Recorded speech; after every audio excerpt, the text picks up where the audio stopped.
are Marshall, the other unbeaten, and mostly under the radar. 7-0, coached by a man who is neither a dentist, a gambler, nor a gunfighter, but is named Doc Holliday.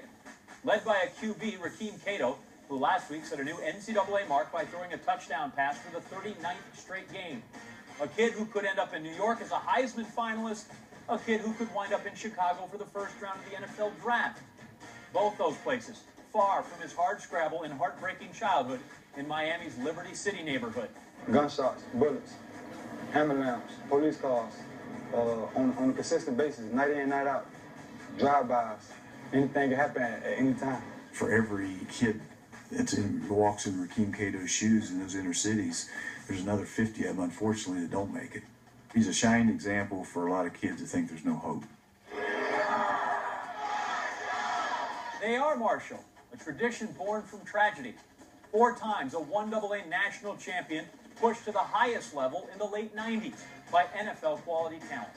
Randy Moss made a name for himself here. Chad Pennington quarterbacked a perfect season in 1999. 13-0, ranked 10th nationally in the Final Poll. Byron Leftwich lifted the team as they carried him to arguably the school's most memorable win, 64-61 in double overtime against East Carolina in the 2001 GMAC Bowl. Leftwich steps up and throws, and Marshall wins.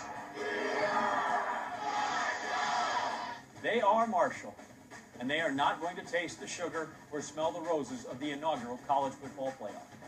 Cato is tremendous. Receiver Tommy Schuler could catch 100 balls for the 3rd straight season. Their 30-point margin of victory, impressive, but none of those things can overcome their biggest weakness, a Conference USA schedule. The Thundering Herd trampled by the Power 5 league. However, that doesn't mean the other unbeaten should go unappreciated.